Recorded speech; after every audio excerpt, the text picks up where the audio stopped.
to everyone for coming, for attending this Bernard Stiegler Memorial Lecture 2024. Dank je, lief. The fourth annual lecture that we have, and that also means that Bernard Stiegler has already left us for 4 years. The original idea of this annual lecture is to invite a specialist who work on Bernard Stiegler, or a researcher who has a distinguished contribution to the field of the study between philosophy and technology. So in the past years, we have guests such as Carl Mitcham, and last year we have Daniel Rose, the translator of Bernard Stiegler. And this year we are going to have a Pieter Lemmens, a friend and a colleague who I met through Bernard Stiegler, I think at least 10, 12 years ago. I think I first met Pieter in Bernard's village, in Bernard's house, around 2013. At the time, he organized research summer school every August. We're actually about the same time.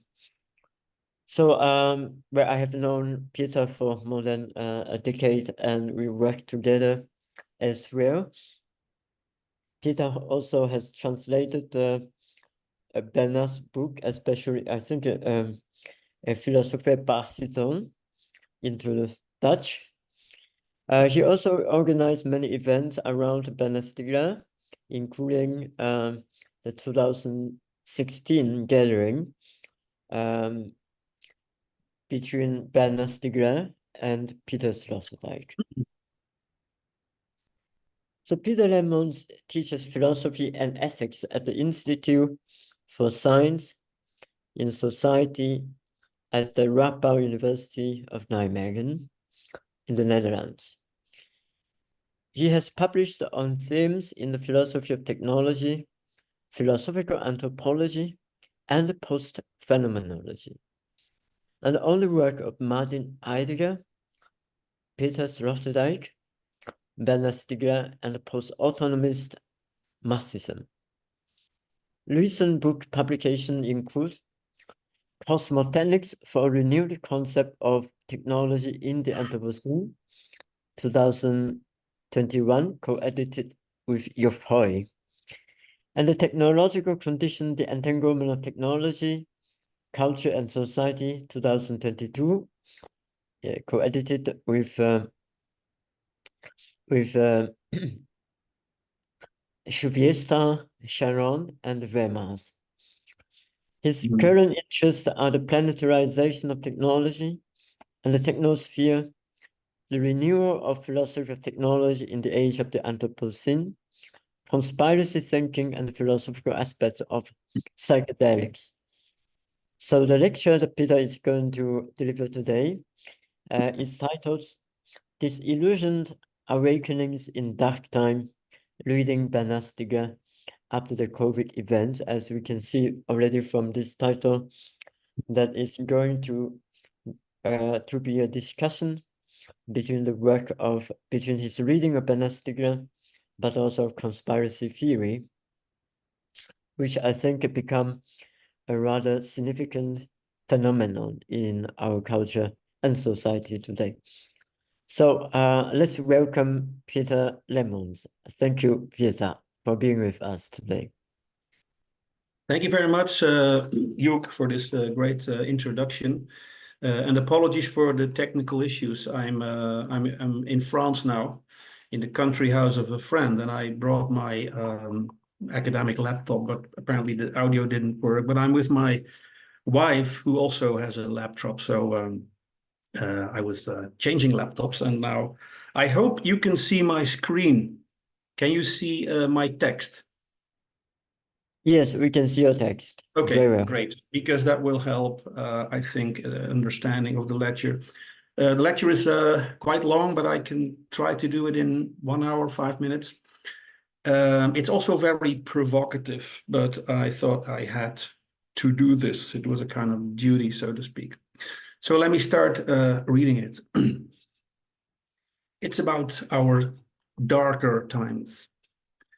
How much darker the world has become since Bernard died, at the time almost half a year into the so-called COVID-19 health crisis, about which I will have to say a few inconvenient things in this lecture, and which I want to consider following the massively insightful example of the French-Tunisian philosopher and in many ways Stiegler's fellow traveler Mehdi Belkacem as a genuine event. Indeed, as a truth event in a somewhat Heideggerian sense, which I will make clear later. A massive truth event on a global scale that is still in the process of being swallowed and processed by those affected by it, and professionally or semi-professionally so by a newly born, urgently required but officially denied or even maligned collective intelligence in its tremendous implications. This event that hit the unsuspecting global masses like a thunderbolt, slowly but gradually revealed, like nothing else, the true gravity of our situation as humans on this planet.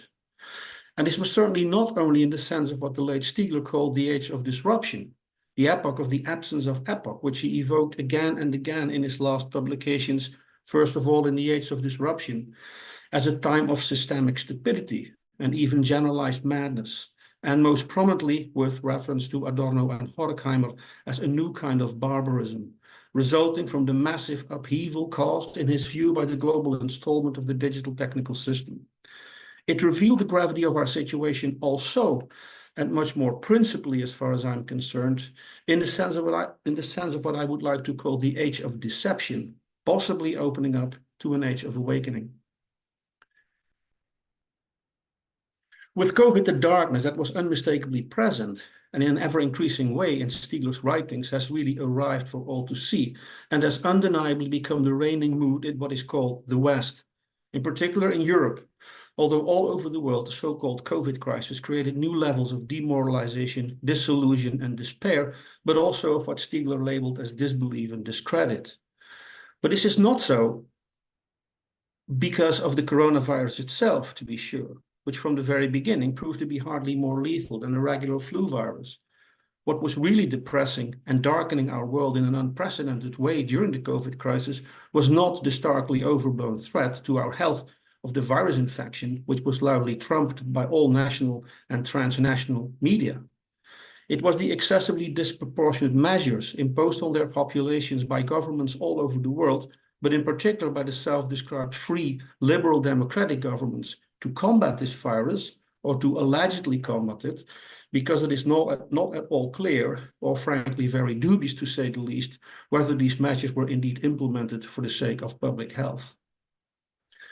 The darkness diagnosed by Stiegler was that of a planetary loss of reason, of the loss of spirit, manifesting as a global demoralization, the darkness of decadence and nihilism, of symbolic misery and spiritual misery, due to the pernicious transductive interaction of drive-oriented consumerism and equally drive-oriented financial capitalism. The darkness of a generalized proletarianization, or indeed total proletarianization of contemporary industrial civilizations. The darkness of a becoming herdish of individuals and collectives, of the reign of ignorance and systemic stupidity. Stiegler also often used Max Weber's famous notion of disenchantment to characterize the darkness of our times, talking about our age as that of an absolute disenchantment, a notion that he reinterpreted in terms of the absence of any dimension of consistency in our lives. Indeed, the absence of a horizon of sense, of ideas, ideals, and idealization. In his later works, he used to put it most frequently in terms of denootization, indeed of a massive denootization. And he increasingly used the notion of madness, folie, to describe our ominous state of global unreason or even universal unreason. Already in his 2012 book, States of Shock, he wrote the following, in a sentence that sounds ever more prescient in light of the events that have occurred in the 4 years following his death. And I'm quoting, "The impression that humanity has fallen under the domination of unreason or madness overwhelms our spirit, confronted as we are with systemic collapses, major technological accidents, medical or pharmaceutical scandals, shocking revelations, the unleashing of the drives, and acts of madness of every kind and in every social milieu, not to mention the extreme misery and poverty that now afflicts citizens and neighbors both near and far. As we know, the focus of Stiegler's admittedly dark diagnostics of our times is always libidinal and noetic, and that is to say that he considers the profound crisis affecting humanity as a result of the structural toxicity of the capitalist technical system in terms of a loss or destruction of desire in all its forms, and the loss or destruction of knowledge in all its forms, the latter understood as the most eminent fruit of a healthy libidinal economy, which is today atrophying and turning into a diseased, desublimating, denoetizing, and therefore demotivating libidinal diseconomy. Since the groundbreaking Nootechnics conference in 2014 in Canterbury, Stiegler started to conceptualize the darkness of our nihilist age, articulated earlier through the various terms presented above, from the overarching perspective of the Anthropocene, and most importantly, in a vocabulary derived from thermodynamics through the notions of entropy and negentropy, which he also slightly modified to anthropy and neganthropy to refer to the entropy and negentropy produced by humans, that is to say by the anthropos, as the technical and that is to say libido-noetic form of life, deferring its inevitable anthropic collapse not only through endosomatic but also exosomatic development and evolution. The discourse of anthropy-neganthropy became sort of Stiegler's master discourse since then, exemplified, for instance, by his characterization of the Anthropocene as Anthropocene, the accurate response to it being a pharmacological exit into the Neganthropocene, and the transformation of the geodestructive anthropos into a more geoconstructive neganthropos, as well as his reinterpretation of noetic différance in terms of neganthropy. For Stiegler, the darkness affecting humanity at the apocalyptic end of modernity and the becoming urgent of the global ecological crisis, now reimagined as the Anthropocene, is ultimately, or so it seems, that of a fateful degrading process of anthropization and anthropization resulting from the generalized toxicity of the technical pharmacon having gained planetary reach and impact as the techno-noosphere under terminally capitalist conditions.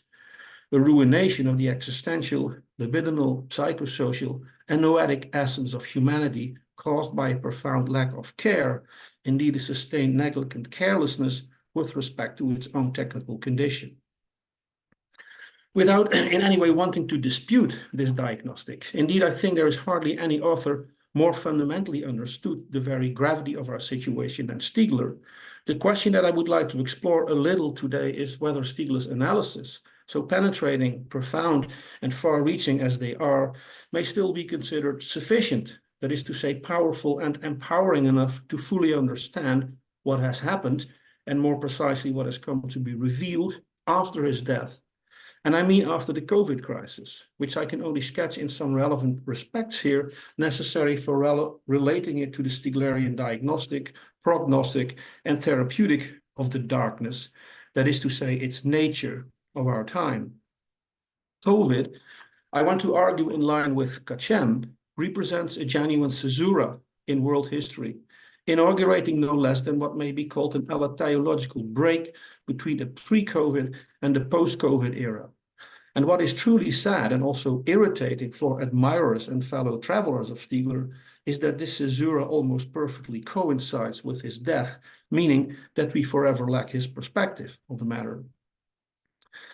Stiegler, in particular, since the third volume of Technics and Time, always responded to what could be called current events in his books. And the first chapters of these books consistently began with a critical review of the most recent developments, not only in technology, but also in politics, economics, culture, science, education, and other domains. These responses were always very striking and often the launch site of new concepts, which he forged by the numbers, as we know.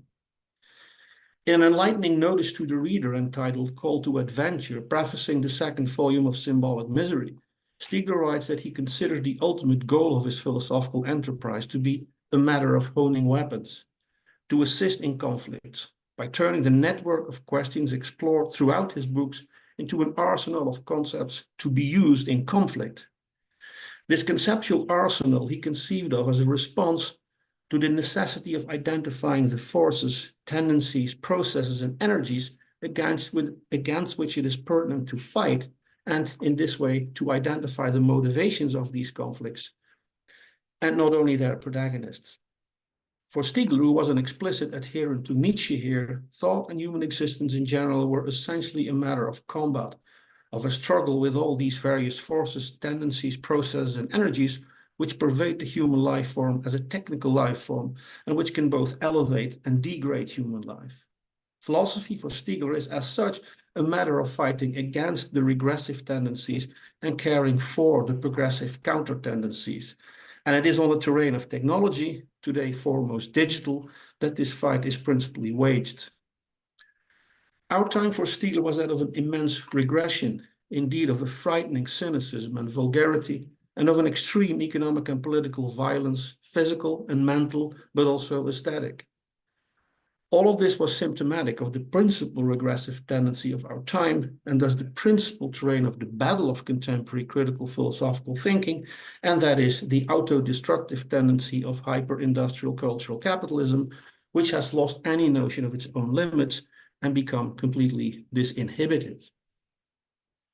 Now, what are the regressive forces, tendencies, processes, and energies that have become manifest, or at least became manifest much more explicitly and openly than before during the COVID crisis and after, and which Stiegler did not perceive and most probably could not perceive in his analysis, which were all conducted before the COVID crisis shook the world? Or not exactly all, because we possess some of his short reflections on COVID made shortly after the announcement of the pandemic, and I will briefly come back to these further below. What I would like to argue here and explore to some extent, and in discussion with Stiegler's critical diagnosis of our times, as I briefly sketched it above, but also with the work of Kachem and some other regrettably rare philosophical thinkers who, to put it frankly, saw through the propaganda, which, by the way, is immediately one of the phenomena exploding in our eyes during COVID, which were definitely not on Stiegler's radar screen, is that COVID revealed the systemically corrupt, tyrannical, and malicious nature of the power structures behind our political, economic, cultural, and medical institutions, including and above all the media.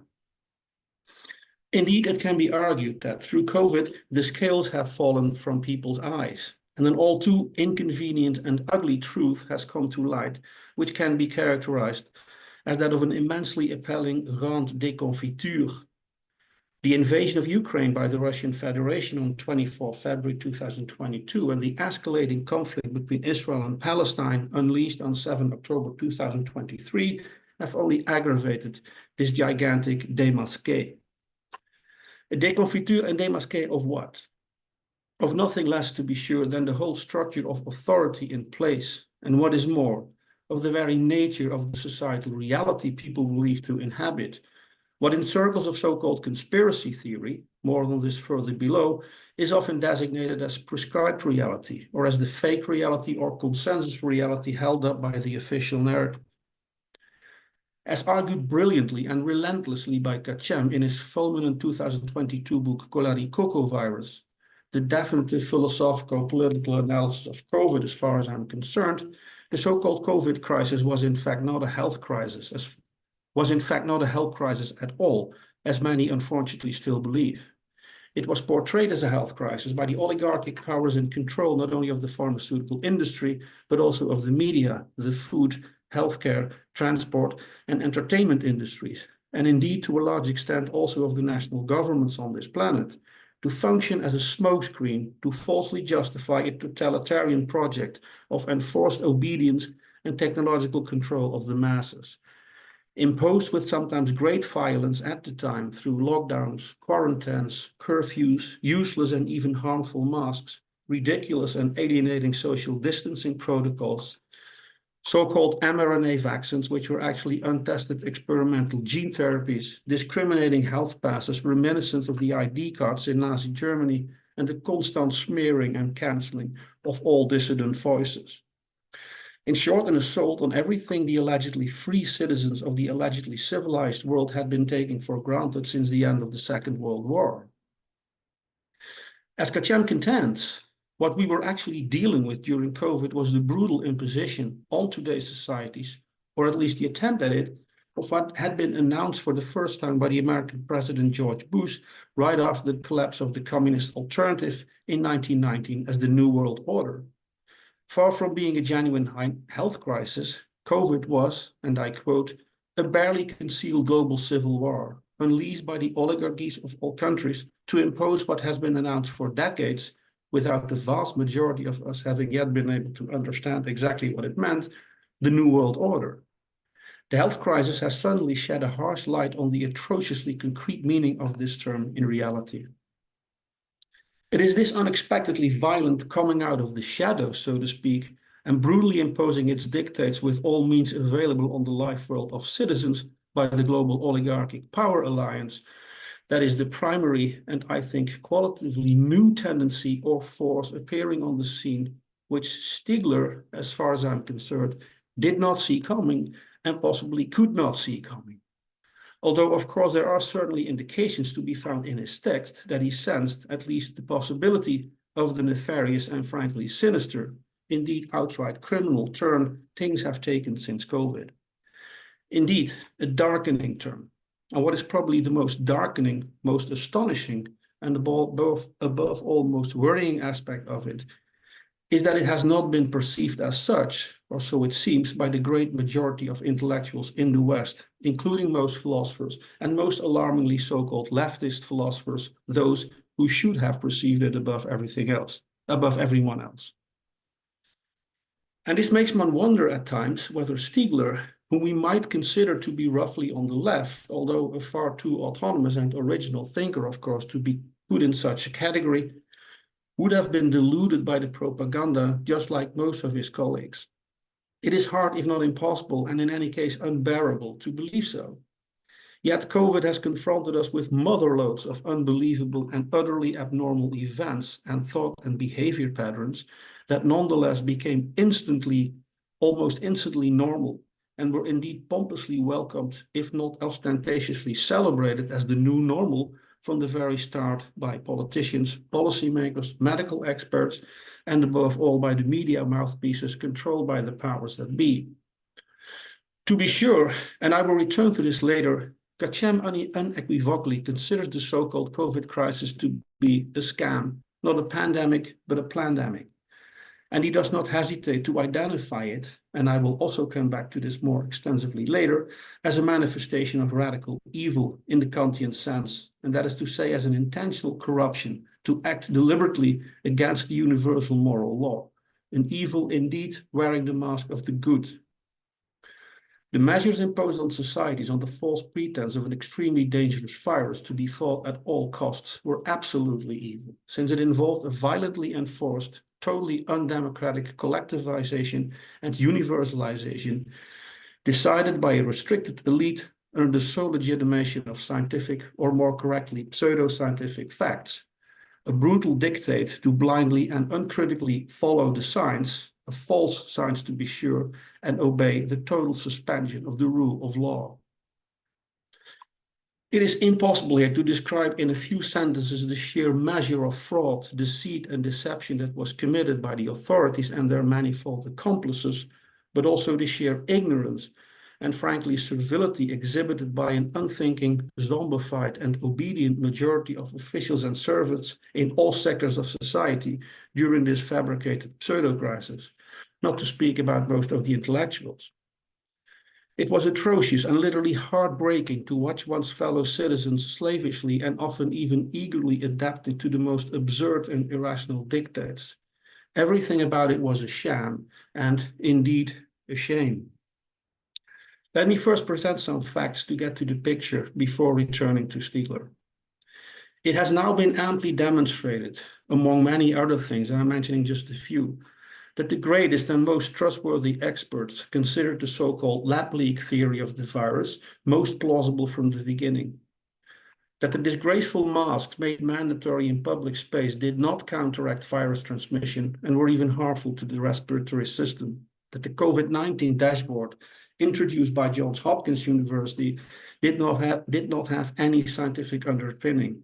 That it was already known in December 2020 before the rollout that the vaccines would not prevent virus transmission, that governments did not have sovereignty regarding their approach to the pandemic, but stood under direct control of the World Economic Forum, that none of the measures imposed, such as the 1.5 meter social distancing rule, the lockdowns, the curfews, and the regular washing of hands, had any scientific foundation, and that most were even scientifically disproved, that the QR health passes were already in development before publicly announced, that the PCR tests did not prove virus infection, and finally, that the whole operation was not about combating the virus, but about influencing behavior.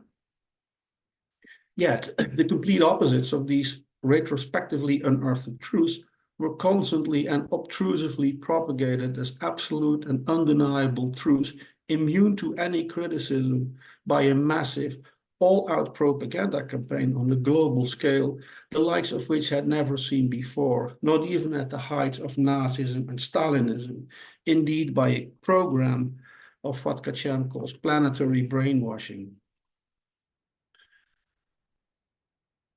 Regarding the unsettling question of how Stiegler would have perceived and assessed the COVID crisis in the final analysis, we only have recourse to a few very short texts he published in the very early months of the crisis. And we know that shortly thereafter he became quite sick and was then hospitalized in the late spring of 2020, eventually choosing to pass away in August of that year. Stiegler, like most of us probably in the early phase of the pandemic, saw it above all as a chance, indeed as an opportunity to fundamentally reflect on our current situation on the planet and think about possibilities of radically changing our lives. In that sense, the lockdown also reminded him of his imprisonment in the early 1980s, during which he accidentally became a philosopher by turning his prison time into a period of active and intense ascesis. In a short piece published in Le Monde on 19 April 2020, he proposed seizing the confinement as a great opportunity for everyone to engage in what he called an otium of the people.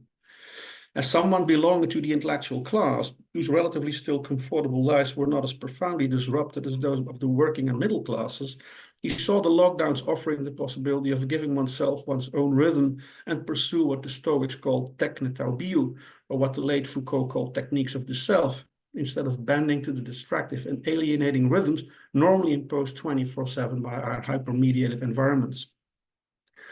In an interview published one day later, he worried about the rapid circulation of the virus and the panic that could break loose in the public as a result in today's post-truth world, as a world where nobody trusts anyone anymore, and characterized COVID as a terrible warning to humanity. He also reiterated his view that we should stop relying on algorithms and redesign the digital infrastructure so as to give place to deliberations between doctors, between bankers, between inhabitants of territories in general, by valuing the diversity of localities. Of course, we now know that the very opposite of this happened, and that COVID instead unleashed an unprecedented new dogmatism, follow the science, an intensified control of discourse in the media, fortunately answered by a genuine explosion of new and independent alternative media, a cancelling of all viewpoints deviating from the official story, and new forms of censorship on a scale never seen before. If the COVID scam showed anything, it was how frightfully easy it has apparently become for the global oligarchy to accomplish exactly that which Stiegler feared most when he talked about digital proletarianization and denotization, namely the possibility of turning us into calculated, mimetic, and remote control beings.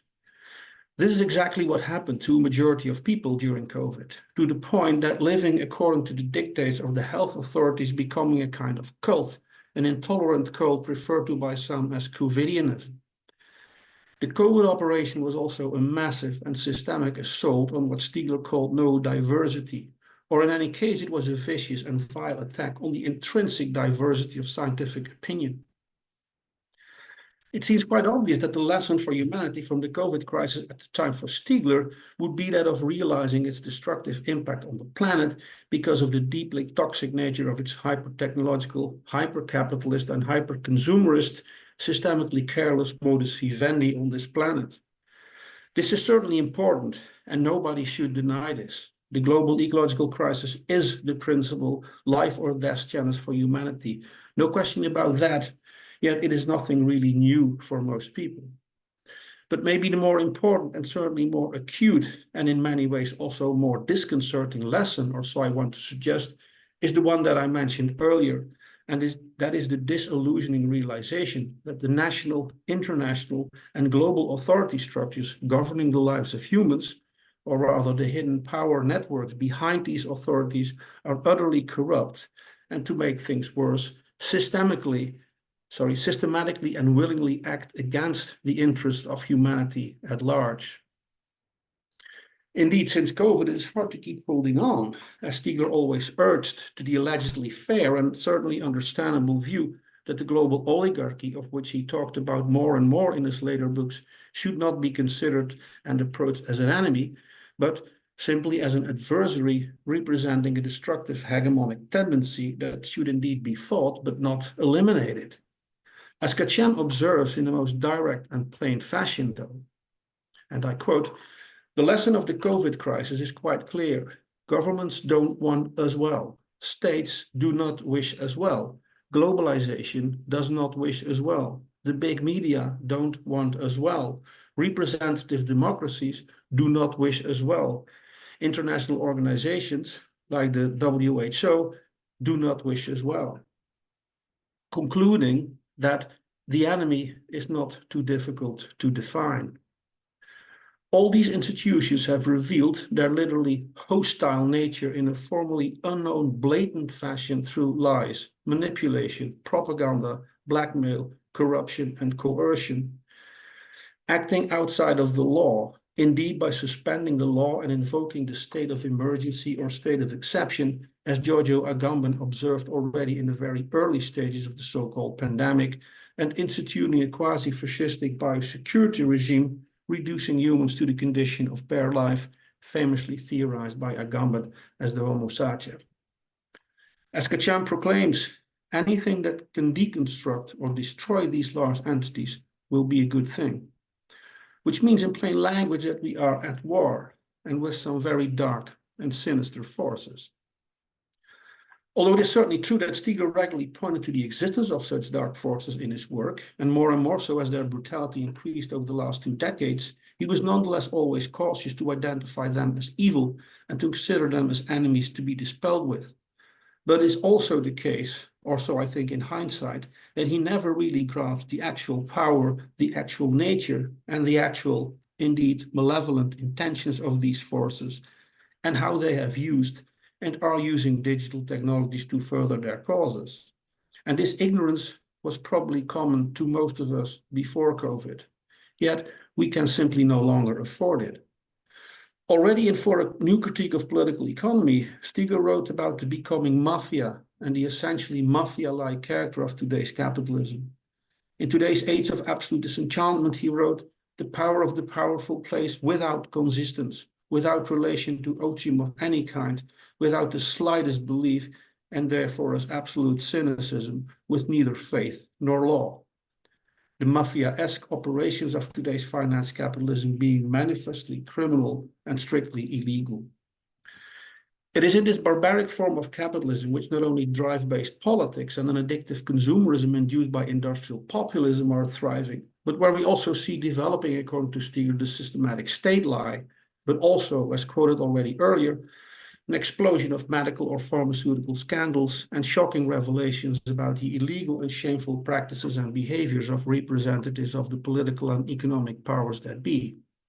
Well, during the COVID scam, we were treated with a whole torrent of systematic state lies. Indeed, a relentless carpet bombardment of misinformation, falsehoods, and deceits by state agencies secretly controlled by what international relations scholars such as David Hughes and Kees van der Pijl call the transnational deep state. COVID was in fact one giant shocking revelation about the true intentions of our governments in their collusion with big tech, big pharma, and big media. And the COVID scam itself was by all means the greatest medical and pharmaceutical scandal ever. Stiegler always cautioned not to declare this ruthless, absolutely careless, and absolutely cynical adversary that is mafia-like capitalism and the global oligarchy as the principal agent behind it as an enemy. His Nietzsche-inspired thinking in terms of competing tendencies in his view ultimately driven by the technical tendency pervading human existence as original default from the very start, excludes, as he wrote, seeking in the adversary an enemy who would be the cause of evil, or evil itself, and who should therefore be eliminated. The adversary should instead be seen as the one who is caught in a hegemonic tendency of which he has become the vector, the spokesperson, most of the time without having any impression of harboring bad intentions. Such a thinking in terms of tendencies prohibits itself from diabolizing the adversary or the tendency. Now, the latter may indeed go a bit too far, but the question that I would like to put on the table here is whether we shouldn't seriously reconsider this admonition in light of what the COVID event has abundantly revealed about the true tendencies of the adversary, Stiegler also identified as the global oligarchy, and that we have only too briefly sketched earlier above. I personally think we should. And with Kachem and many others, I think we are fully justified to call the outright criminal and genocidal malpractices of today's global oligarchy as evidenced during COVID by its real name, and that is evil. What we are dealing with currently is not just an adversary, but an enemy, indeed a deadly enemy. That, unfortunately, is what COVID, as the ultimate allotheic operator of our time, has forever and irreversibly unveiled by having exposed and brought to light the unmistakably evil intentions of our overlords precisely through the massive and intensive, no doubt hubristic attempt to cover them up and deceptively presenting them as good, a hoax that worked all too well, regrettably, with the majority of the population. Although the full truth of what was actually going on behind the scenes will most probably never be revealed, I think the evidence for evil intent has become overwhelming in the meantime, and I can only refer here to the ongoing avalanche of revelations and studies that have come out since, which have amply demonstrated in all kinds of ways that the COVID operation was a hoax on a global scale, a hoax that is, which caused and is still causing many casualties and should as such be characterized as a crime against humanity. Using the word evil requires some explanation, of course, especially because it has been explicitly rejected by Stiegler, as I briefly indicated. The notion of evil that I have in mind here is adopted from the work of Kachem, who has developed a novel understanding of this consistently neglected notion based on his conception of the human or anthropos as the being which, due to its techno-mimetic astuteness, has become what he calls hyper-pleonectic. Pleonexia being the key ontological concept of his philosophical system, which can be characterized as the will or the desire to have more, pleon echein. It has to appropriate more of being. For Kachem, putting it most simply, being, understood with Heidegger as event, is always a matter of appropriation. And in the realm of beings, there exist levels of appropriation as modes of being. Kachem distinguishing basically 4 levels: the mineral, the vegetal, the animalistic, and the human, each level being more appropriative. What distinguishes the anthropos as the creature of techne is that it appropriates physis not only concretely and ontically by appropriating matter and occupying space and time, but also abstractly and ontologically by appropriating the very laws of living and non-living nature through science and technology, thereby expropriating it and putting it to work for itself. Humans transcend beings, as we know from Heidegger, but for Kachem, this transcendence, as noetic appropriation of the laws of nature, is originally transgressive and as such always potentially violent. It is the hyper-appropriative, transgressive, and therefore unnecessary violence afflicted to the animal, both human and non-human, and the suffering it causes, which defines evil for Kachem. And this means that humans as archi-transgressive beings of techno-scientific appropriation are originally sinful, and that is to say, inclined to evil. It is in this sense that Kachem secularizes the monotheistic understanding of original sin as mythically portrayed in Genesis via the story of Adam and Eve eating from the tree of knowledge, thereby assuming an original relationship between evil and technics. Although I cannot pursue this in any detail here, one of the intellectual crusades engaged in by Kachem is to replace the notion of nihilism that has dominated philosophy since Nietzsche and also remains crucial for Stiegler with that of evil, which is precisely the phenomenon which the discourse of nihilism has obfuscated. Since Plato, philosophy has insistently put the good first and thought of evil as privation or deprivation of the good, as with Augustine and Spinoza, or later still as less than good, and the necessary stage on the historical march toward the good, as with Hegel and Marx. With Luther, and in fact the whole of religion, Kachem puts evil first as an ineradicable, indeed inchoative aspect of the human condition, and he sees the good as compensatory for the inevitable suffering caused by the hyper-appropriative violence of the human animal. The critique of nihilism developed by Nietzsche and adapted by Heidegger for his diagnosis of the growing desert that is techno-scientific framing is in a way nothing other for Kachem than the unwitting return of the repressed question of evil, and as such, it represents a failure to recognize the real driver behind the industrial wasteland produced by modernity, and that is the exponentiation of the pleonectic ferocity of the hyper-appropriative techno-mimetic animal that is the anthropos in its modern appearance, a ferocity which should be questioned under the name of evil rather than nihilism, which only masks this question. We can hypothesize that Stiegler may have interpreted the COVID crisis as it eventually unfolded, first of all from his own perspective of nihilism, and that is to say from his pharmako-organological, libidinal, and anthropic-neganthropic reconceptualization of it. But would such an interpretation in terms of, say, systemic stupidity, loss of reason, generalized madness, systemic short-termism, carelessness, hyperconsumerism, the reign of post-truth and generalized entropy, would such a typically Stieglerian, that is to say techno-nihilist interpretation, suffice? Sure, many of the observed phenomena, such as the covidiocy of the masking parade, and the willingness of a majority of the public to support or even push the vaccine mandates could be explained from this perspective. And yes, the docile acceptance by this majority of the so-called health measures is indeed symptomatic of what Stiegler aptly described as the generalized servility induced by denoetization and generalized proletarianization. Yet, what such a perspective fails to see and does not acknowledge, indeed remains blind to, is the evil intent behind the operation, in the sense of what conspiracy theorist Jason Horsley calls organized malevolence.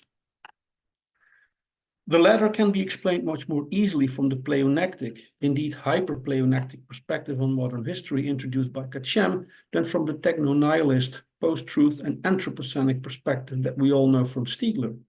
Indeed, Kachem talks about COVID as symptomatic of the terminal stage of the pleonectic because it was an act, or in any case the attempt to it, by a small elite possessing more than half of the Earth's wealth to appropriate in addition not only the minds, but also the remaining bodies of people. When Stiegler talks about evil in his later books, it is still in the Nietzschean mode of denying its substantial nature and understanding it in terms of nihilism, and that is to say in his own terms of technological, pharmacological, and as such noetic and libidinal nihilism.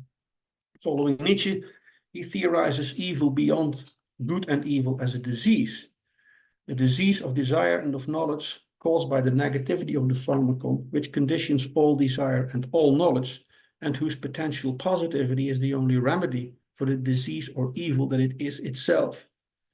In the current age of the Anthropocene, the question of evil for Stiegler manifests for the first time explicitly as the question of a technological evil emerging from the pharmacological problem.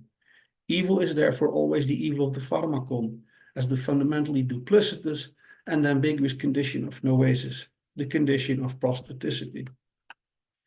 With a well-known phrase from Hannah Arendt, Stiegler thus emphasizes the banality of evil, arguing that the new banality of evil today consists in the process of denoetization.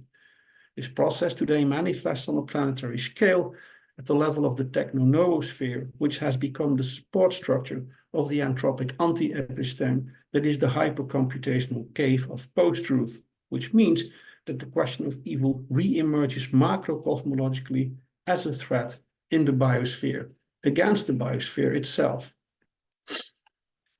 Now, I do not want to argue with this, and I agree with Stiegler that there is a fundamental structural and systemic pharmacological dimension to the question of evil. Also, that we should acknowledge the impossibility of understanding either the goodness or evil of the human soul without taking its pharmacological condition into account, and that we should be cautious, therefore, to blame certain people or groups of people for the injustices and sufferings that we experience and see all around us, and turning these into scapegoats, as this renders unthinkable the underlying pharmacological problem that constantly renews itself through exosomatization. It is by denying the pharmacon in assigning a pharmakos. Yet the unparalleled brutality and mendacity with which certain people, and I mean those belonging to the global oligarchy and its corrupted accomplices in all sectors of society, most prominently in this case the officials of the World Health Organization, gave in to what Kachem called their pleonectic ferocity during the COVID crisis, simply forces us to speak in terms of evil and to acknowledge that we are dealing with an enemy which deliberately and systematically worked, and indeed, let us not mince words anymore, conspired against the well-being of other people precisely on the pretext of doing the opposite. And it is this deliberate pleonectic ferocity that explains the COVID operation way better, in my opinion, than, say, a classic Stieglerian interpretation of it in terms of the generalized state of disruption, of generalized denoetization, incompetence, stupidity, barbarism, nihilism, entropy, or what have you. It was much worse, far more sinister and disconcerting, indeed far more darker. Rather than the technical tendency driving us mad and stupid, it was the pleonectic tendency becoming malevolent, crushing and trampling us into obedience. The COVID coup was a deliberate, concerted strategy. All the harm that has been done to society was done on purpose, and the lies that were trumpeted 24/7 through all the mainstream media channels were not what Stiegler referred to as industrial lies in the first volume of Qu'appelle-t-on pensée, industrial because resulting in a structural, almost automatic fashion from the capitalist industrial system of psychotechnologies put in place to capture and mobilize the attention and libidinal energy of citizens for the purpose of production and consumption, but intentionally fabricated and injected into the public sphere to generate fear and coerce citizens into compliance. When Stiegler talked about the task of philosophy to furnish new weapons, alluding to a phrase by Deleuze, I hope he would have recognized since the COVID event that it is time now to start paying attention, and urgently so, to the new, or maybe not so new, arsenal of psycho and neurotechnologies, indeed a new form of Orwellian psycho and neuropower that is currently being applied on a massive and systematic scale on populations worldwide, but most extensively in the West, overwhelmingly so since COVID, and a fortiori since the Ukraine war. Such, for instance, is shown in great detail by the German author Jonas Tögel in his 2023 book on cognitive warfare, in which he describes in particular how organizations such as NATO and the CIA are today weaponizing the neurosciences, not only to manipulate and in the end fully control the thoughts and feelings of populations, but to inculcate whole worldviews for the ultimate purpose of turning every human into a weapon. The core of cognitive warfare, according to Tögel, is manipulation and propaganda through constant messaging without the slightest interest in the veracity of the messages. Logos is totally instrumentalized, indeed abused here for the purpose of generalizing polemos, and truth is completely devastated through constant bombardments with lies and deceptions. And this, the intentionally fabricated omnipresence of deception, is also an explanation of our alleged age of post-truth. It is at this point, with respect to the so-called crisis of truth that we are currently in the middle of, that I want to go back one last time to the work of Kachem, who in the context of his pleonectic system not only reverses the positions of good and evil, but also of truth and falsity. Of course, I can only touch upon his extensive deconstruction very briefly here, but what he argues against the mainstream metaphysical condition is that for the techno-mimetic animal that we are, which began its allotheic adventure by luring other animals that were physically far more powerful into traps, but also by manipulating plants and tricking abiotic nature to appropriate it and make it serve its interests. It is the practicing of lies, deceits, and shenanigans that is more deep-seated than the quest for truth. Everything starts with manipulation, as it were, and deceit is therefore more original than truth. Indeed, the former is the condition for the manifestation of the latter. Truth in the modern sense for Kachem is not simply the veridical and the exact, but the conflict, or indeed war between the veridical and the exact on the one hand, and falsehood and lies on the other. Truth as a historical process is this ongoing conflict between truth and falsehood, a conflict that is waging at the moment with a level of intensity and at a measure of exposure probably never seen before in history. And this is precisely what the COVID event has hurled in front of our eyes. Truth reveals itself in the fight against the omnipresence of lies and deceit, just as justice only comes into being through the fight against the omnipresence of injustice, the latter, by the way, also emphasized by Stiegler. And it does so in particular, as Kachem argues in light of his understanding of techne as mekane, at a time when technological power has reached such a point that it becomes potentially capable of falsifying all reality. One could argue that this possibility was prefigured, or in any case attempted in a quite hallucinating way during the COVID crisis. And therefore, far from being a confirmation of the reign of post-truth, COVID may rather be understood in terms of a new revelation of truth, the appearance of a new essence of truth, if you want to use Heideggerian terminology. Or to put it with Kachem quoting Rainer Schulman, the arrival of a new allotheological economy. What this new economy or regime of truth showed in the full light of the day during COVID was the deceptive narratives imposed by deep state propaganda, while what it hid in the dark was the truth behind these narratives. This deception was produced in a systematic way through propaganda, censorship, fact-checking, demonization, canceling, and most conspicuously, through systematically accusing and ridiculing all dissenting and critical viewpoints as conspiracy theories, a notion weaponized again and again by the CIA since the assassination of John F. Kennedy in 1963, and to which I will come back in a moment. COVID decisively revealed a new and dark allotheological regime. Of course, there was earlier already the state lie about weapons of mass destruction in Iraq in 2003, and already with 9/11 in 2001, some started to become suspicious. Subsequently, there was the so-called Orange Revolution in 2004 in Ukraine, WikiLeaks since 2006, Edward Snowden on the NSA in 2013, the so-called Maidan Revolution in 2014, MH17 in the same year, and many, many other events in between and after. But COVID really nailed it. It irrevocably opened people's eyes, and this is why COVID is a genuine allotheic event. And it is here, I believe, that so-called conspiracy theories come in, which have really ballooned since the COVID event and have rapidly gained interest and moreover support among growing numbers of people all over the world. And this is not surprising, of course, since, as Dutch conspiracy thinker Patrick Savall writes in his book on conspiracy thinking, the COVID crisis has proven to be a cathedral of conspiracies, indeed the most massive coordinated rollout of conspiracies ever. And yet, it is a fact that should be acknowledged by anyone not completely bamboozled still by official state propaganda, that it is first of all thanks to the so-called conspiracy theorists that we know all this. Indeed, that we were informed about it not after the fact, but in real time, simultaneous with, or often even in advance of the moment that these conspiracies were enacted and falsely presented as the opposite of what they actually entailed. I'm fully aware of the fact that I'm touching upon a very delicate, controversial, and utterly divisive topic here.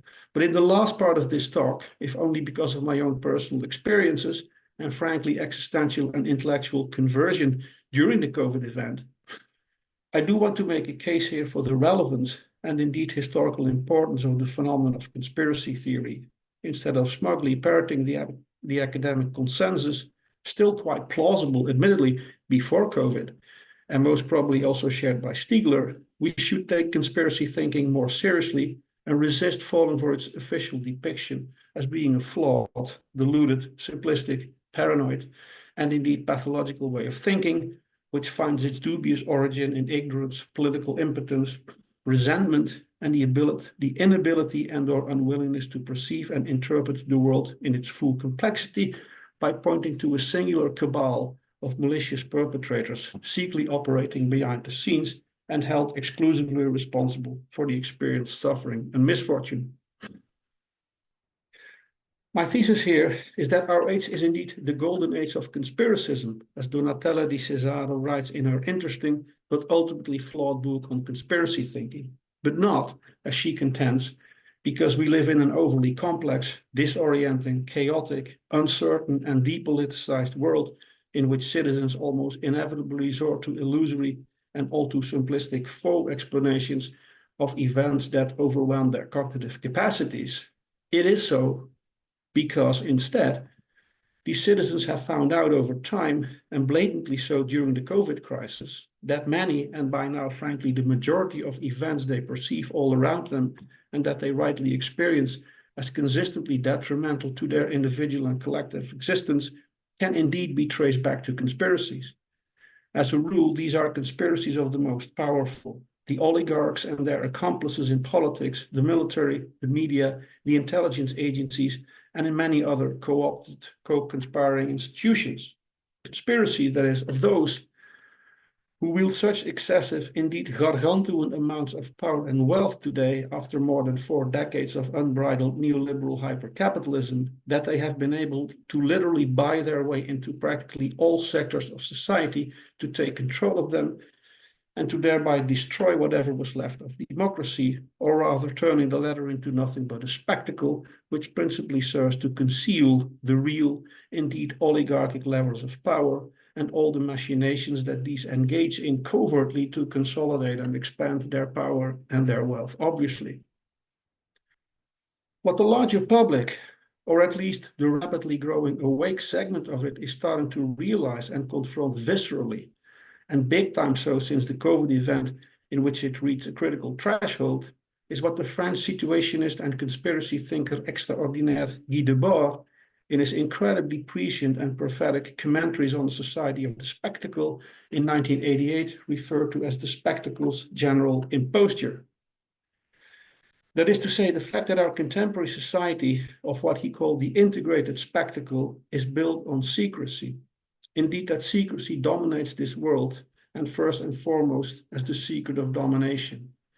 And that almost every aspect of international political life and ever more aspects of internal politics are conducted and displayed today in the style of the secret services, with decoys, disinformation, and double explanations. What it discovers the public is a generalized worldwide web of state-sponsored corruption and criminality in which the mafia and the state, which more and more collude, are structurally complicit. What it starts to recognize big time since COVID, indeed, is that conspiring in favor of the established order through all kinds of specific secret intelligence organizations, such as the CIA, MI6, NSA, DIA, DOG, Mossad, etc., is a fundamental part of the very functioning of this order, indeed has become its core business. What it becomes aware of, as Debord already observed in 1988, is that thousands of plots in favor of the established order tangle and dash almost everywhere, and that the overlap of secret networks and secret issues or activities grows ever more dense, along with their rapid integration into every sector of economics, politics, and culture.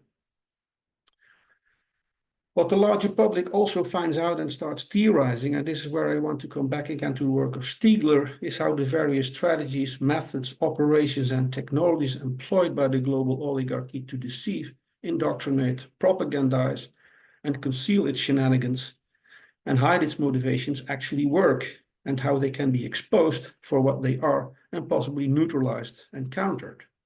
This is also a positive pharmacology of sorts, a bottom-up pharmacological term that uses the technologies of indoctrination, censorship, and control of the enemy to fight it.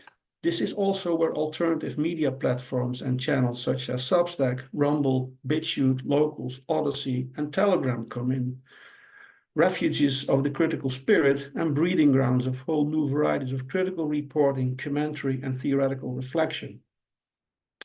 Before concluding and sketching some implications of the new horizon open after COVID for reading Stiegler today and the future, I want to put forward the hypothesis that what is currently springing up everywhere, like a hydra, under the name of conspiracy theory, and is systematically repressed and demonized by a now fully corrupt politico-economic establishment, may in fact be understood in terms of a response, indeed a correspondence or Entsprechung in a somewhat Heideggerian sense, to the new allotheological economy, which manifests itself in an unmistakable way since COVID, and which Kachem has theorized as that of a conflict between truth and deception, and more specifically, between the glittering artificial light of the lie and the obscene, revealing darkness of the truth. That is to say, between the generalized technological falsification fabricated by a corrupt global oligarchy, nearly completely controlling the digital misinformation and communication technologies, and thereby the flow of tertiary tensions and protensions, to put it with Stiegler and Hugh Huey, within the techno-noosphere. And the truth that it forces into the shadows, on the condition, obviously, that there are critical and vigilant subjects willing and brave enough to peer into these shadows and bring to light what is hiding in it.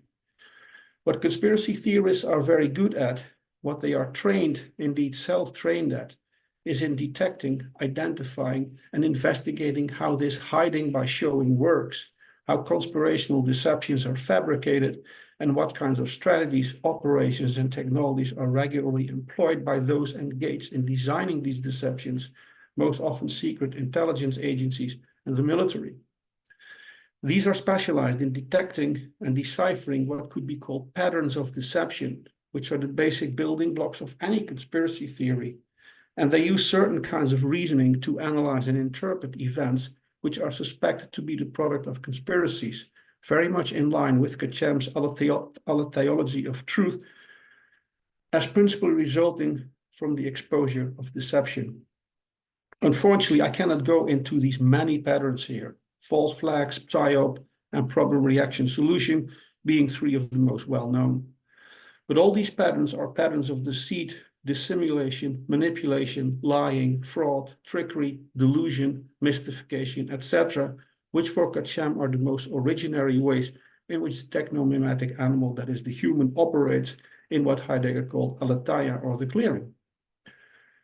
If we look at the COVID operation as the greatest psyop of all time, we must conclude that it was all about deception, and that in an important sense it launched us into what may be called the age of deception, which is not so much an age of post-truth as that of a war against truth.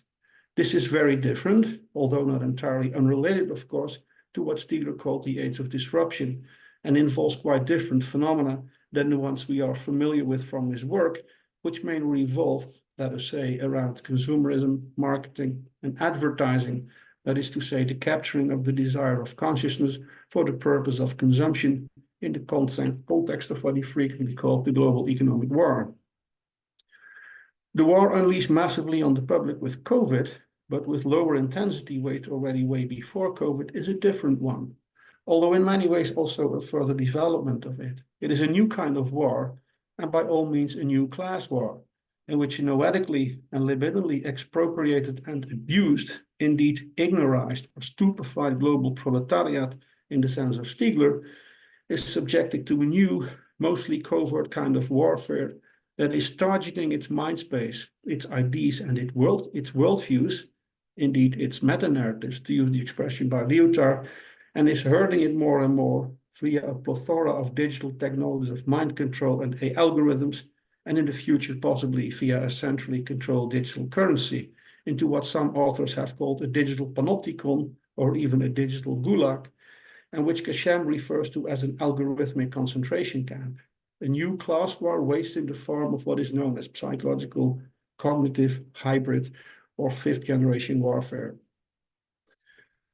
And now I'm coming to my last part of my lecture. Bear with me. This means that as readers of Stiegler, we might consider shifting our critical pharmako-organological focus somewhat to this maliciously toxic battlefield and see whether the digital weapons secretly put in position there can be pharmacologically seized and turned into liberating crowbars. Those who have in particular explored this dark terrain are the so-called conspiracy theorists. And this is why I want to make the undoubtedly controversial plea here to take the current rise all over the planet of conspiracy thinking and so-called conspiracy thinking seriously as a critical movement, indeed as a bottom-up form of socio-political critique of power, maybe even the critical intellectual avant-garde of the time, and not as the dangerously subversive concoctions of crazy tinfoil hat lunatics. Although there are plenty of those as well, of course, but we should be critical here as everywhere. I think we should resist the Pavlovian reaction, itself most probably also the effect of a very successful psyop, against everything officially slandered as conspiracy theory. Indeed, to break the taboo on conspiracy thinking still widespread in academia, and instead to admit, with the authors of the incredibly lucid Conspiracist Manifesto, that the problem with the truth now is that it is on the side of the conspiracists, and that especially in our current historical moment, in which a global oligarchy is orchestrating the biggest power grab in the history of humanity, we have to get real about our politico-economic reality and admit that the oligarchs indeed do conspire against populations, that they do regularly meet in close spaces to devise policies which give it more control over these populations and allow for their more efficient exploitation, that they do convene in secret to plot events and organize propaganda and indoctrination campaigns. In short, that conspiracies do exist and determine the course of history to a far greater extent than we would like to accept. And to be sure, this was actually common knowledge among those on the left before it lost the plot, as it were, Guy Debord being one of the most outspoken, but we can also think of the great masters of suspicion. In that light, I would like to refer to the so-called conspiracy theorists of today, those that bring to light the dark, indeed hidden and malicious machinations of the power elites, as amateurs of suspicion, practicing a hermeneutics of suspicion, aware of the current state of deception of the populace, and responding to the new regime of truth as exposure of falsification, which is always a matter of technology, today principal digital technology. In Stieglerian terms, we might argue that today's conspiracy theorists are also practicing a positive, and that is to say active pharmacology, using the new digital technologies of control that are passively and adaptively consumed by the average citizen, as a negative pharmacology, as technology of emancipation and to think for themselves, informing themselves, training themselves, discussing among themselves, and sharing among themselves what they have uncovered and believe to be the real truth. And to thereby produce an entirely new perspective on how today's power actually, instead of officially, operates. And this more truthful perspective may include acknowledging that capitalism, apart from being a system of exploitation, obeying certain objective laws spelled out first by Marx, is also a conspiracy system that cannot be fully understood without taking into account the covert machinations of what conspiracy theorist Daniel Esterlin calls closed secret supranational structures of global agreements and control, which form the indispensable third pillar of the global capitalist system located above state and capital. In that regard, as noetic, or knowledge producing in the sense of disclosing and theorizing this third, systemically hidden and occluded pillar, conspiracy theory can consider this to be a part of the pharmacological process Stiegler referred to as deproletarianization, but obviously in a somewhat different, yet equally empowering way. Let me skip 2 paragraphs. Yes, sorry. To slowly come to some kind of conclusion, what I have hoped to have shown, at least to some extent in this talk, is that the COVID event has drastically changed, indeed dramatically darkened our political, economic, and also our theological horizon. What it has revealed is not only the complete corruption of the oligarchic powers behind all our institutions, but also that these powers conspire against the populations they aim to control and exploit, indeed ultimately seek to possess wholesale, body and mind, that they apparently see no problem in deliberately harming these populations for the sake of their sacrosanct profits and should therefore be called evil, and that they use what Stiegler has called the mnemotechnical system and much more so than we might be willing to admit before COVID, to systematically deceive and betray these populations ever more intensely. As a consequence, reading Stiegler after the COVID event means that we may have to reread his work in the light, or rather the darkness, but an enlightening one, of these new revelations, and that, for instance, we may have to look anew at the question of tertiary tension, of how it conditions primary and secondary retention, and thus attention and protension, of denoetization and how it is conditioned pharmacologically, of nihilism and of the process of anthropization and the prospects for a neganthropic turn, by explicitly addressing these. And I'm, of course, paying tribute here to the monumental work of Kachem in light of the age-old question of evil, and that is to say, in its intrinsic relation to deception, falsification, and secrecy, which are omnipresent today. What changes if we fully admit that it's not only what Stiegler called the programming industries, which co-produce or even fully produce many of the events that take place and are broadcast by the global corporate news media as current events via the use of industrial temporal objects, but also intelligence agencies such as the CIA. What changes if we take seriously the much quoted assertion by Karl Rove, the key advisor to George Bush from 2001 to 2009, president of what Brazilian journalist and geopolitical analyst Pepe Escobar has called the empire of lies, and I'm quoting, "People like you are still living in what we call the reality-based community. You believe that solutions emerge from your judicious study of discernible reality. That's not the way it really works anymore. We're an empire now, and when we act, we create our own reality. And while you're studying that reality, judiciously as you will, we'll act again, creating other new realities which you can study too, and that's how things will sort out. We are history's actors, and you, all of you, will be left to study, to just study what we do." What do these words say about the social, political, and technological reality that we still take for granted? And what does it tell us about the mindsets, credentials, and moral compasses of our contemporary elites? I think we can no longer deny the question of evil as philosophers of technology. Indeed, it should be put high on the agenda, and is not sufficient, as Stiegler does in his conversations with Kachem, to sort of identify it with entropy, which hardly illuminates anything, and neither to suggest that denunciating something as evil somehow equals a renunciation of thinking and critique, and is as such the greatest evil, which is dubious and should be countered by with the riposte that is actually the denial of evil that is most problematic when trying to think and to turn or bifurcate the current trajectory of the technosphere into a more benign direction.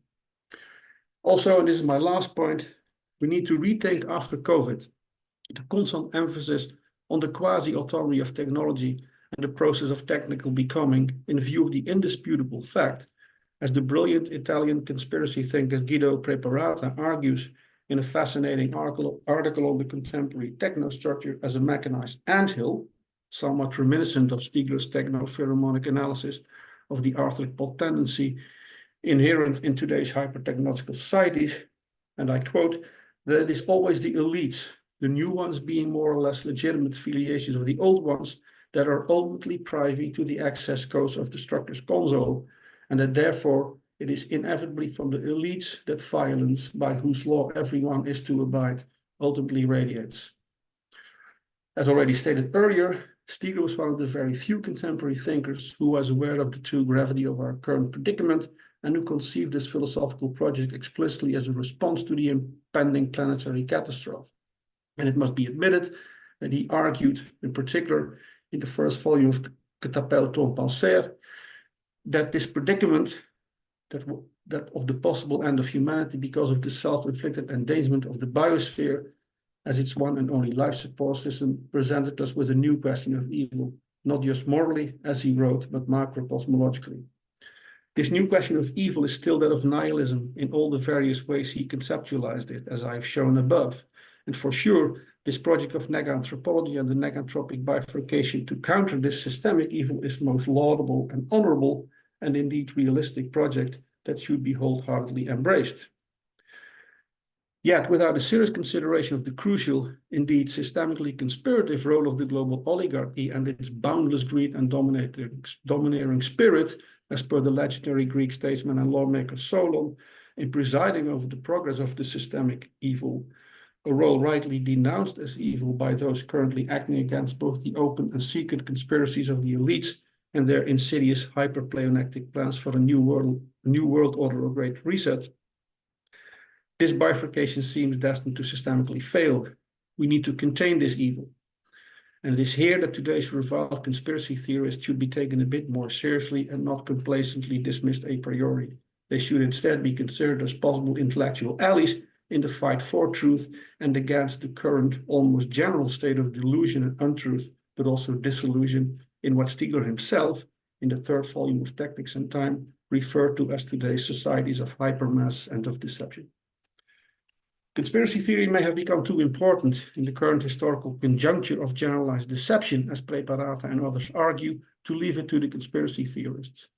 As for us, readers of Stiegler, we might think of starting to critically engage with conspiracy thinking and what it uncovers about our current reality from a pharmako-organological perspective, and maybe develop not a servile and disempowering, pathologizing psychosociological critique of conspirative reason, but an emancipatory and empowering therapeutic, that is to say, pharmacological critique of the ever more sophisticated and ever more devious technologies of deception and indoctrination, and of the oligarchic forces and tendencies behind it.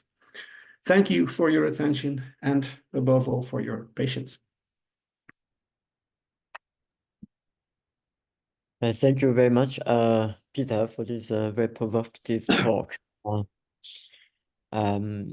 I think it's probably Bernard wouldn't have imagined to confront this situation, that this connection between, or to reach him through conspiracy theory, but also to develop a critique of him via conspiracy theory. Now, about, in spite of the provocation that you brought in, maybe simply I want to discuss 2 points. Where I can try to formulate as 2 questions. And then I will open up for discussion if there will be questions or comments from the audience. Now, while I was listening, where I have the first question is the following: is how can I'm trying to understand how are you going to situate yourself, also those who are awakened, you know, where are you going to situate them? And I want to give 2 scenarios, and I hope that you can by distinguishing yourself from these positions, and then maybe we can clarify where you stand, and that may help to understand your thesis in general. First one, when I was listening to you, what came to my mind is Duratovsky's brother Karamazov. This story of the Grand, what is called the Grand Inquisitor. I suppose you remember this story that one day. I repeat this for those who are not familiar with. So in the Brother Karamazov, there was this story that one day Jesus Christ, after his death, went back to Sevilla in Spain to for a festival, and Jesus Christ was performing some miracles, and people realized that okay, this guy is Jesus Christ. Mass brought Jesus Christ to the of course, to the church, to the Grand Inquisitor. What happened is that Jesus Christ was arrested immediately by the church and sent to the jail. The second day, the Grand Inquisitor visited Jesus Christ in the jail, and he told Jesus Christ that, you know, we don't need you anymore. Because they are trying to, what Jesus Christ did is, you know, a miracle that influenced maybe a small group of people. But what the church was doing is practicing the principle of the Satan in order to govern a huge amount of people. So they're more universal than the miracle act of Jesus Christ. Now, they accuse Jesus Christ of return as something, as interfering into the governance of the church. So the punishment of Jesus is to be burned, like Giordano Bruno.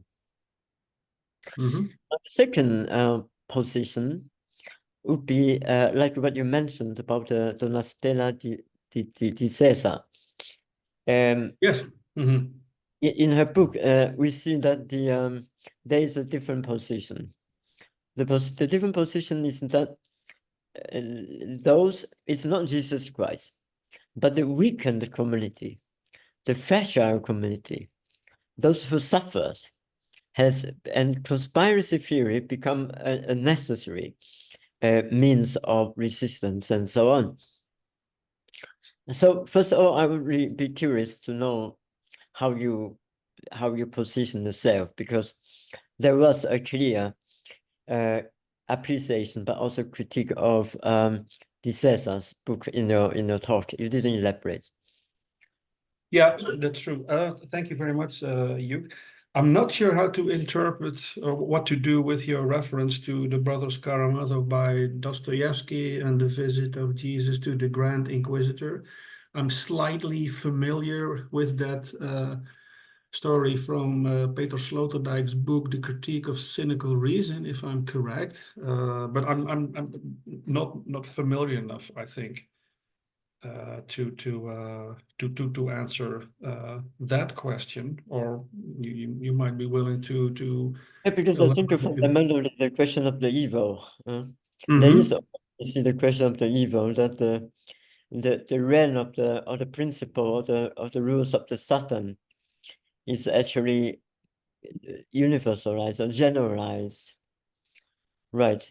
But where maybe we can say that Jesus Christ being the good, because that's a God, is something disturbing. It's something that has to be suppressed. It's something that better without that. Better you don't come back. Better dispute.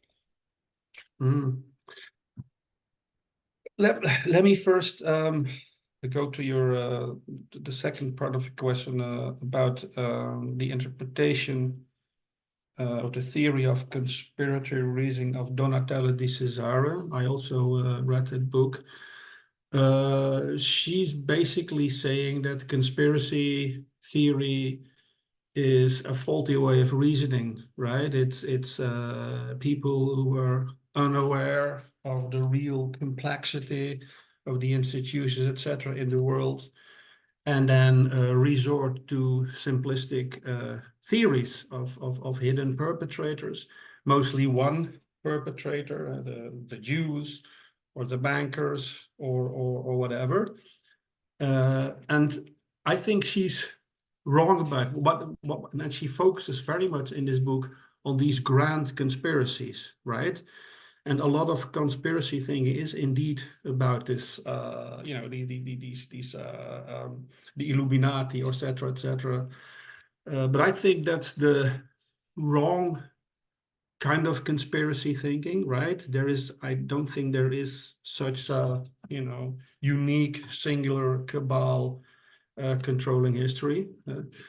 But what COVID, and I think what the last 20, 30 years have unveiled was that there are indeed a lot of conspiracies working in the back by all kinds of deep state actors, right?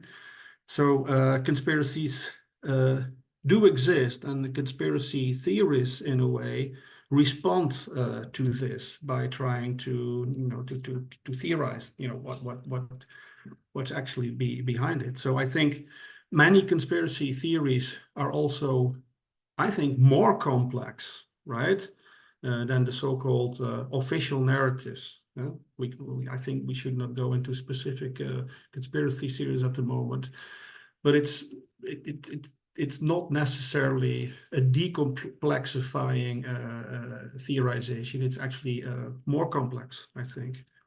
So yeah, that's one of the criticism that I have against the book by Donatella di Cesare. And also her focus on these grand, she focuses a lot on the grand Jewish conspiracy, I think. And yeah, I think we can agree that this is not the right way of reasoning. You're muted again, Luke. Right. So, well, maybe well, I think I can leave my remark on the Grand Inquisitor to you later, because I think it's something very Yeah, please. Yeah, I'm simply not familiar with puzzling and disturbing. But maybe I come to the second question, and then before I leave the floor to the audience. I think one of the central discussion around Bernard Stiegler, because it's a memorial lecture. Sure, yeah. It's the question of the evil and its relation to nihilism. Yes. What you did is the comparison between Stiegler's understanding of nihilism and Cassette's understanding of nihilism, but also the question of the evil.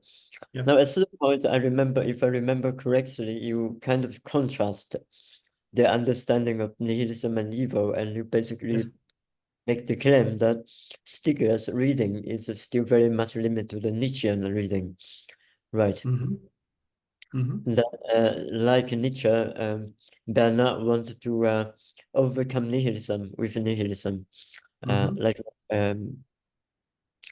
you see that there is almost an original sin in the understanding of Kassem. So maybe my question yeah, that's true.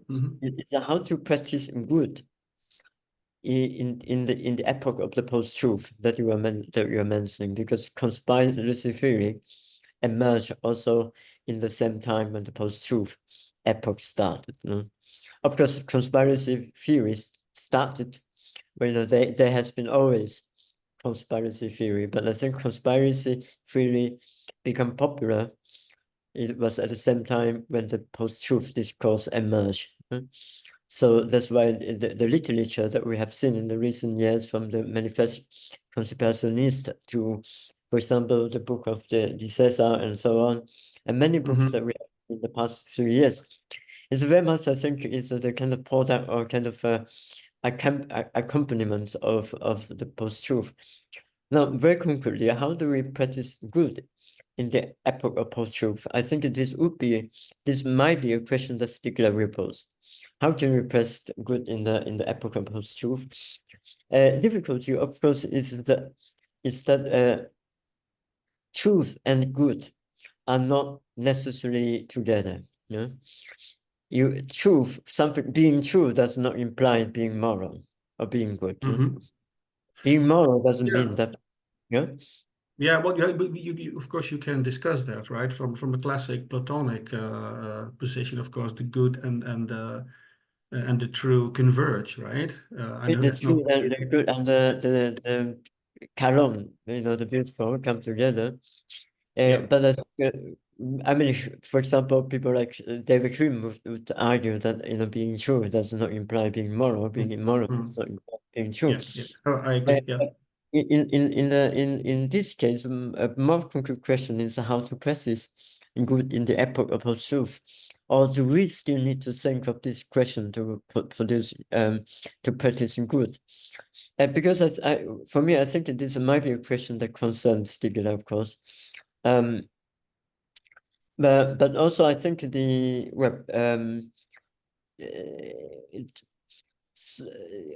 reason I ask this question is also like how do we if we still need to practice good, and that means we have to also reverse this evil tendency, right? We have to, in your case, maybe awakening, I don't know. But certainly the tendency of the evil has to be reversed. Now, I think I was thinking of how can we overcome the evil without negating it, but through privation, through overcoming the evil, let's say overcoming Gestalt with technology, for example. But I think your own take might be different because you may be close to the side of Kasem, whose reading of evil is, I think, it's very much Schellingian in the sense that. Yeah, well, yeah, of course, he talks about Schelling, but Schelling does not go far enough, of course, in his view, or he's not. Right. The understanding of evil is not deep enough. But I sort of want to contest, and I'm not sure with Kachem is with me here, the whole diagnosis of post-truth. When I use the notion of the age of deception, opposing it to Stiegler's term, the age of disruption, I think we're not in an age of post-truth, but we're in an age of deception, in an age of the omnipresence of deception, of dissimulation, of trickery, etc., etc. And that is a new mode of truth, or a kind of allotheological economy, which technology mostly or fundamentally serves to dissimulate reality, right? That new Lichtung or clearing, or how you would like to call it, is what conspiracy theorists respond to, right? They unconceal what is constantly concealed and dissimulated, especially, of course, in politics and economics. I think that's something we simply cannot deny anymore, right? The intrinsic deceptive nature of today's politics, the intrinsic spectacular nature, also to refer back to Guy Debord, of today's politics. And I think that's a very enlightening insight, right? And in that sense, What you're saying, yes. I mean, this of course bring us back to the Grand Inquisitor, right? So, given that there is given that there is a satanic nature of the politics, for example, like such Well, as it's not so much satanic. I don't think like Kachem would not use the notion of satanic. He talks about pleonexis, about what he calls pleonectic ferocity, the will to appropriate, and this will to appropriation is causing a lot of damage, and is producing a lot of violence and a lot of suffering, and that is, in his view, evil, right?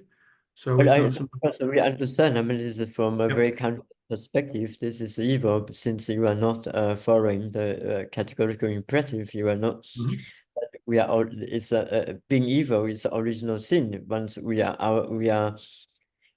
not.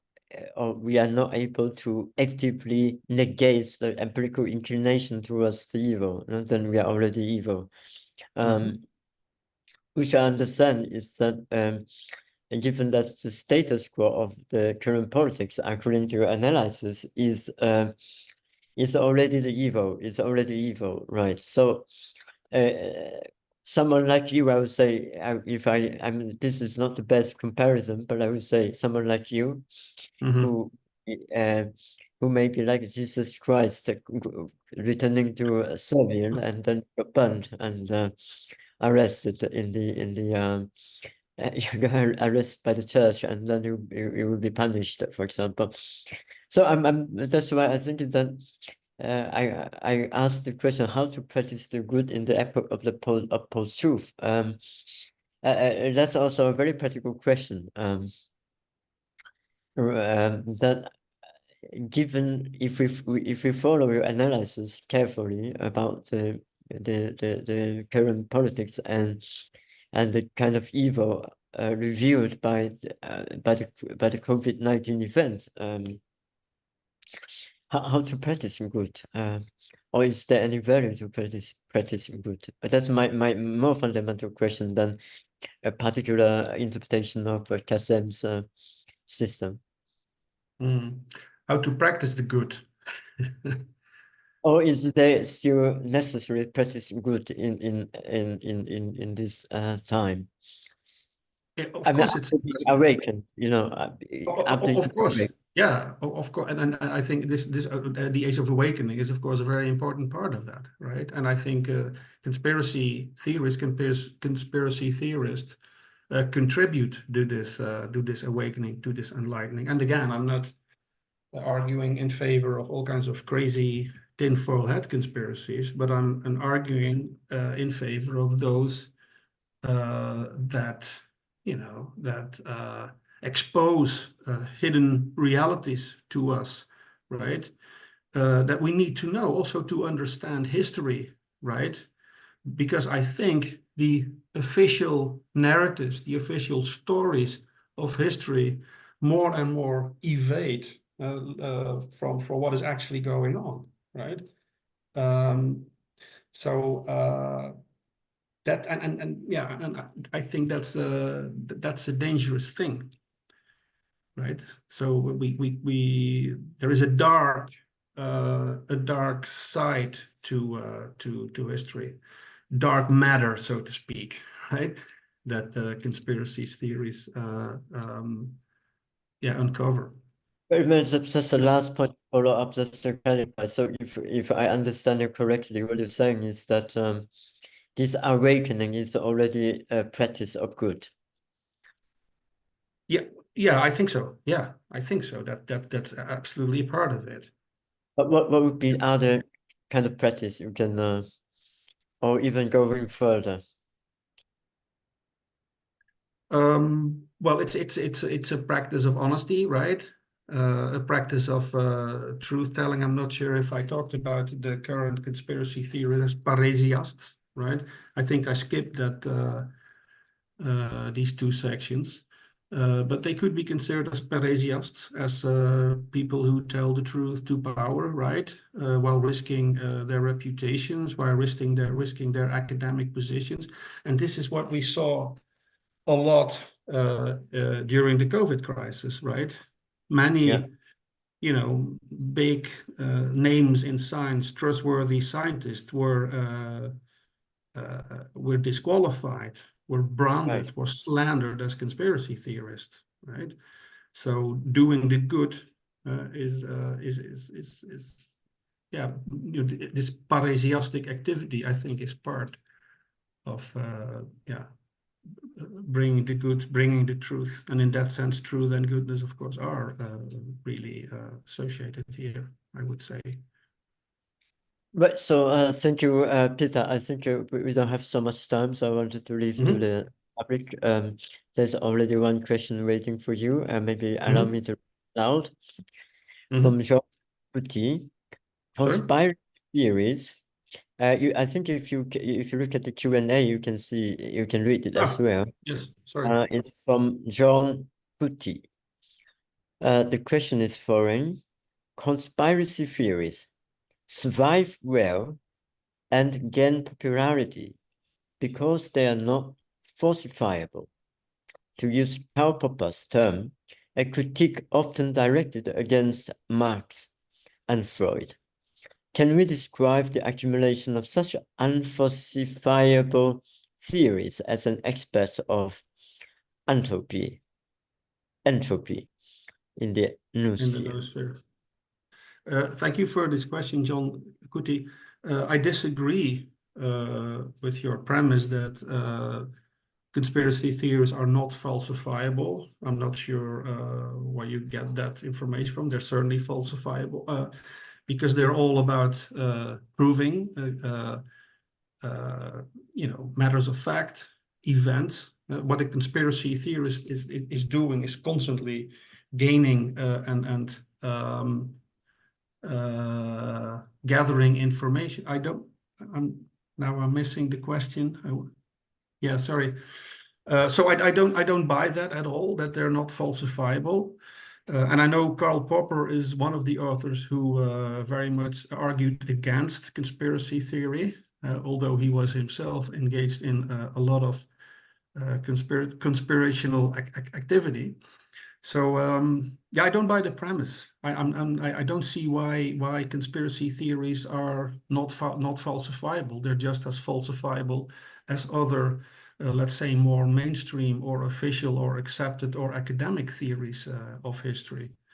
So in that sense, the question, can we describe the accumulation of such unfalsifiable theories as an aspect of entropy in the noosphere? Well, if you consider them to be unfalsifiable, right, with Popper, yes, then that would mean an increase in entropy in the noosphere, but I don't think that's the case, right? We should not look at these theories in this sense. So I'm not sure if this suffices as an answer, but Right, may I ask if anyone else would like to raise questions to Peter, or would like to comment on his provocations?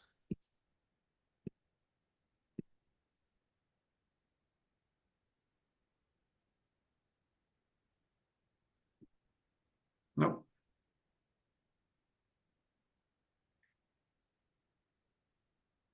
No, I don't see things appearing, unfortunately. Not yet. I think it might not be so easy to really understand or react to the provocation that you have brought in regarding conspiracy theory and its relevance to Stiegler's work. Right.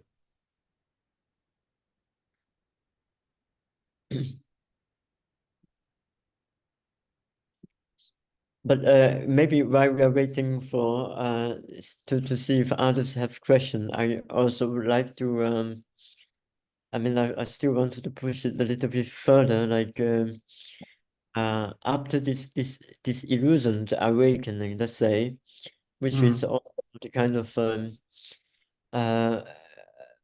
yeah, maybe we can say it's an attempt, it's an act to reverse the situation. On the one hand, we can say that if I follow you correctly, that it's also a privation of the evil through the awakening, right? So to unveil the complexity, but also the kind of illusion that one has, like yeah, but no, but also, you know, in assigning culprits, right?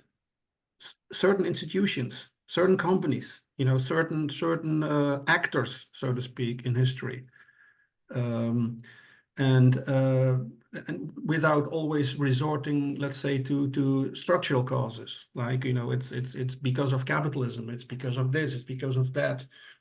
There's in current academic thinking unwillingness, so to speak, right, to pinpoint to certain elite entities, elite agents who are, I would say, very, you know, very, yeah, very important in shaping current world history, right?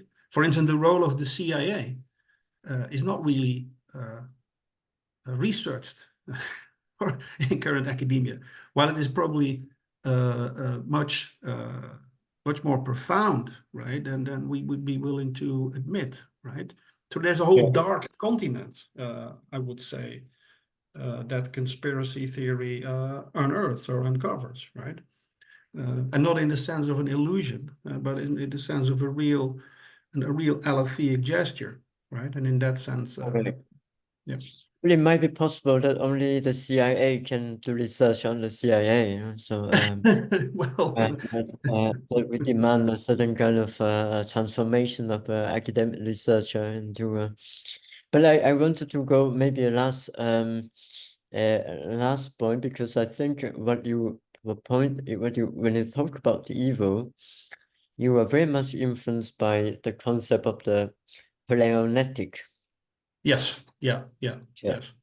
Now I wonder if how can we think about this in relation to maybe we can say to the good, but I think the good is not your concern, at least not in your paper. But I think No, I didn't. No, I didn't. No, the paper is already way too long, I would say. but if, let's say if the pleonetic nature of human being, that is a kind of unlimited, excessive desire of appropriation, source of the evil. And then in order to do good, that means we also have to directly confront this pleonetic nature. Yeah, we have to curtail this pleonectic tendency, which is sorry. What Sorry? does it imply? What does it imply? I mean, what kind of action or what kind of transformation? Well, I think Christianity, for what it's worth, was an attempt, right? A religious attempt, I would say, to contain this pleonectic ferocity. And it's the case if we look at history, when Christianity somehow vanishes, and this is when modernity starts, this pleonectic ferocity, to talk with Kachem, really explodes, right? So we need a new kind of containment, not a religious one, but I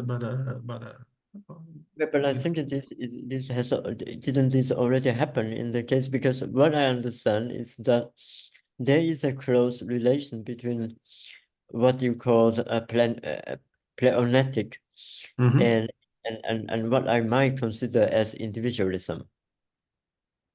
Yeah, right. they are maybe related, but they're not the same, I would say. Yeah, but also this desire of appropriation. Appropriation means to make it yours. Right. Yeah, to make yours. Yeah. And all appropriation, that's an insight from make Hashem, it is yours, expropriation. like Eidenon, to make it yours, but not only to make it public. Then you really make it public is not really pleonetic.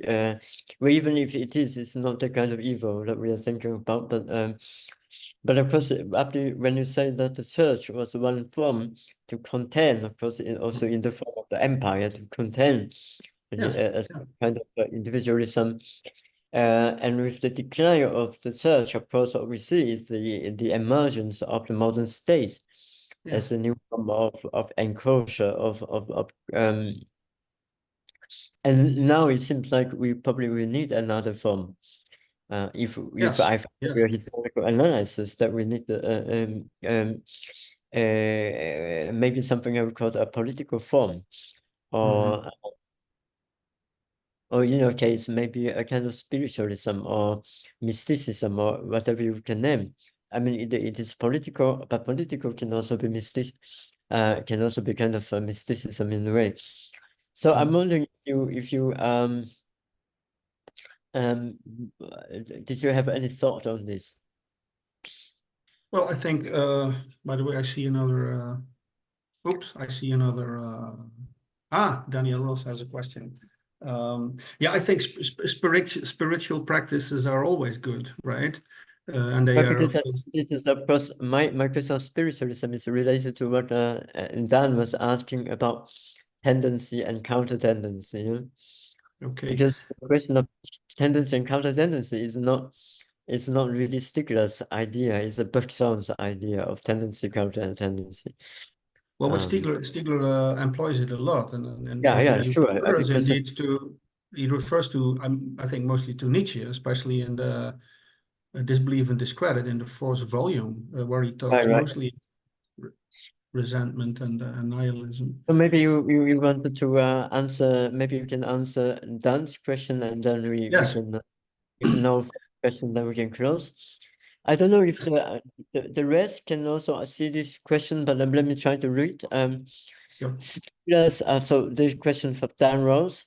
Stiegler's work is founded in an idea of a contest of tendency and counter tendency, where the counter tendency is a condition of the tendency, and one cannot be eliminated without destroying the other. Thus, as negentropy, that is, life, is not opposed to entropy, but a part of it, and even an accelerator of it. But it seems like you are rejecting this in the name of wanting to bring back an idea of evil, and that would be found and eliminated. Stiegler constantly argued against an opposition of good and evil, precisely because it partakes in this oppositional logic, and thus, usually as a consequence of the logic of guilt, unlike shame, often referring to monotheism as responsible for this oppositional logic in the West. So in that case, if you're arguing for this conception of humans as inherently pleonetically evil, are you agreeing with Stiegler that this is something that can never be eliminated, or are you arguing against him, as it mostly seems, that against the idea of tendency counter-tendency? Yes, thank you. I agree with Stiegler, but Stiegler would never formulate it in that way, that evil is original. Kachem talks about evil as being inchoative with the human condition. The human condition being for him also the technical condition, or what he calls the condition of techno-mimesis. So indeed, it can never be solved, right? There is this inherent insuperable tendency to do evil, I would say. And in that sense, I think Stiegler and Kachem come quite close, I would say. And also in the sense that attempting to do away with evil like forever by devising a communist utopia or a liberal utopia or whatever is exactly that which will produce the largest amounts of evil, right? That's also something that we have seen a lot in the 20th century, for instance, with communism and other projects, fascism being also one of them. So yeah, evil is inherently human, right? But Stiegler always warned, as far as I've read him, using the word evil, right? He never he never wants to use it, and he never wants to diabolize, etc., etc. But I am questioning why is that the case? I think if we, to go back to the topic of my talk, which is to a large extent, of course, the COVID crisis, I think we simply cannot resist anymore using this notion, using this term, because it was an intentional attempt, or a willing attempt to do harm to a lot of people who are still suffering from it, right? And again, not from the virus itself, but from all the health measures and the mRNA vaccines, etc. I think we are fully justified in calling that evil, and we are fully justified in tracing that evil back to what Kachem calls this pleonectic ferocity of big companies, of state agencies, etc., etc. So that's the. But Kachem and Stiegler come in a way quite close. Yeah, I'm not sure if this answers your question, but yeah, if maybe I just add one verse to conclude, because I think personally I think this comparison between Stiegler and Kasem on the question of evil is yet something we have to work out, because I don't think yes, that this yes, I think it is a pleonetic concept of the evil. Maybe we can say that, like what you said, how to contain it. That yes, how might to be continue. called or what Dan called here a counter tendency. And Mhm. because you cannot eliminate the pleonetic Yeah. as tendency, that you always have to look for a counter tendency, which is always conditioned by this excessiveness. So Mhm. I think there is a conversation, a dialogue possible, but maybe we have to wait for another time. Yeah, of course. Yeah, and again, this was just just a provocation. Oh, And thank you. Thank you there for needs to be the a lot of theorizing, of course. like we always need provocation. So maybe I will take the chance to ask if anyone would like to have a final say, final question, or comment. If no, I would like to thank you, Pieter, for accepting to give the annual Bernard Stiegler lecture, and especially this year we are doing it in a very unconventional way that might not have expected this. I also want to thank the participants for being with us for 2 hours, and it's not an easy lecture to understand, but also maybe disturbing for many people. So I want to thank all of you for being with us, and again, this is the Bernard Stiegler annual memorial lecture, and next year we are going to have another one to remember the work of Bernard Stiegler, but of course the best thing to remember him, to memorize him, is to think with him, and to read him and to think with him. So thank everyone again, and we'll see each other next time. Thank you. It was a great honor. Thank you. Goodbye. Goodbye.